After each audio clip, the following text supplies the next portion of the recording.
To say that Ferrari has ruined a good number of Charles Leclerc's races is a big understatement at this point, so one can understand if Charles has let his emotions get the best of him from time to time. But it seems as though Ferrari have had enough of Charles' bad-mouthing of the team to the press. This was made apparent when cameras caught Ferrari's team boss, Mattia Binotto, finger-wagging and seemingly scolding Charles after the British Grand Prix.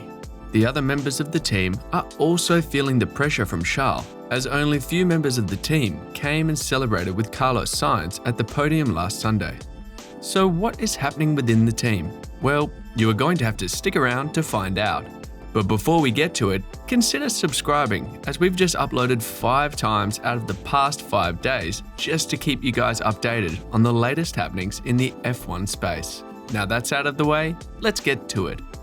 As we all can remember, all of Charles' frustrations started in his home race in Monaco, where the Monegasque had the opportunity of a lifetime to win his home race in front of his hometown for the first time. But all of these would be thrown away by a misjudged decision by Mattia and his engineers. After that, a succession of reliability issues for the team, Charles loses his driver's championship lead to his rival Red Bull's Max Verstappen. And it seems as though Charles has reached his breaking point this past weekend at Silverstone, where Charles would have had the golden opportunity to climb back up the standings if the team had chosen to prioritise his race over Sainz. And cue the finger-wagging scene between Mattia and Charles that we've all seen countless times by now. After that moment, Charles would be asked about what Mattia had said to him in that moment. And to Charles' credit, he would have better control of his emotions and say that Mattia was only trying to cheer him up. But this past week, Mattia was seen privately visiting Charles in Monaco, which again sparked rumours that Ferrari may be crumbling at the seams. But when Charles was asked about what happened in their meeting, he would reply with, "This is untrue, and I wish I didn't get this question, because it's the exact question that I've got everywhere else. I wish I wouldn't need to fight for this type of thing. We are extremely united. Is there disappointment after the last race because we finished 1st and 4th? Yes, there was. Were we happy that Carlos won his first race? Yes, we were, honestly. But obviously, before the safety car, you were 1st and 2nd, and you finished the race 1st and 4th, so there's some kind of disappointment too." He was first quite angry with me after Silverstone because he saw me extremely down, which obviously he understood, but he just wanted to make sure that I was okay, Leclerc said. And I realised that, okay, I had done an amazing job considering the situation that I had found myself in after the safety car. Mattia would also receive the same questions about the incident at Silverstone, to which he would reply with, "I always cheer my friends up with a good finger wag. It's a tough race for him. He broke his wing on the first lap of the race and in turn 4 with Checo, but he had good pace still. He was pushing his teammate round, and in the end they swapped them over, gave him the lead, but the bad pit stop call at the end there with the safety car. It's happened again. There's the same thing in Monaco, so it's tricky. I don't know whose decision it was, but obviously that cost him the victory." So that clears up what happened between the two, but the next shocking thing remains unanswered.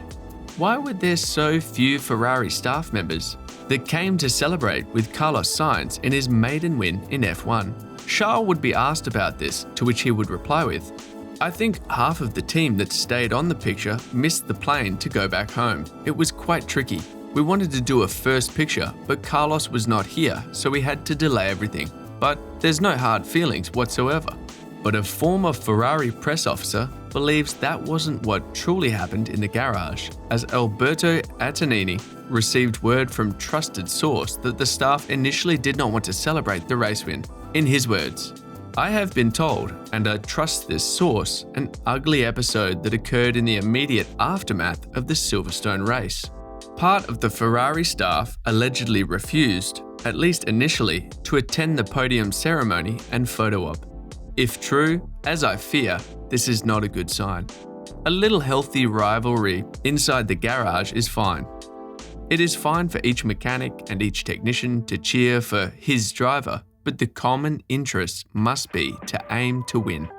We can all agree that how F1 teams are set up, are a bit more weird than conventional team setups in other sports. Correct me if I'm wrong, but F1 may be the only sport that I can think of as I'm making this that has teammates compete each other at the same time. Now, mix in a bit of ego that every athlete or sports figure has, and you get fireworks. But again, it seems as Charles has received a bit more PR training, as he would be asked about whether or not the team still intends to let them freely battle each other. And to this he would reply with, "It's more Mattia to ask these types of questions. I feel the support of the team. Of course, in the last few races, it hasn't gone my way for whatever reason. But yeah, I still feel the support of the team." Charles would also reveal that the team has already adjusted its operational procedures in reaction to the lost win, saying, "As a team, we have changed already a few things just in the way of the communication throughout the race to be ready in that particular moment," Leclerc explained. "Because once the safety car is out, then you need to take a decision there, and if you're not ready for that, then it is tricky. So as a team, we have changed a few things, and I won't go into too much detail." While that is how Charles' side of the garage is going, over at Sainz' side, the Spaniard is feeling no remorse for the decision he made, and one may argue that there isn't any reason for him to do so. Sainz would be asked if he thinks he made the right call, to which he would reply with, "Well, Ferrari won, I won, so for sure it was not the wrong decision," he said. "I think at the time, in the car, I knew perfectly what I had to do. I knew not to put Charles in a compromised position, but also to give Ferrari a race win. That is what the team cares the most about, and I think everything I did was sensible. Didn't put Charles under unnecessary risk or pressure while overtaking him, knowing that I was going to overtake him fairly easily on the soft. I won the race for Ferrari, and I think it was a good outcome in the end. So yes, I would have done it the same again, and I think the team perfectly understood my position. That's why they didn't call again for the 10 car lengths, because they knew that what I had argued during the radio comment was totally valid." Sainz would also be asked if there was any growing animosity between him and Charles, to which he would reply with, "Like always, he behaved like the gentleman that he is, and the briefing was normal. The way it goes when I have a bad race is it's a normal briefing, and the way it goes when he has a bad race, it's also a normal briefing. It's one of the strong points that we have as teammates and as drivers, and as a team spirit that we have in Ferrari." Coming into Austria this weekend, the team will look to bag another win and close down on Red Bull's lead in the championship. And for Charles, it'll be another chance to get close to Max in the drivers' standings. And there you have it, guys. But what do you think?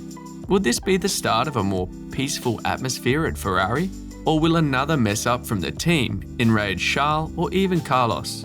Let us know in the comment section below. And as always, don't forget to like and subscribe to the channel if you haven't.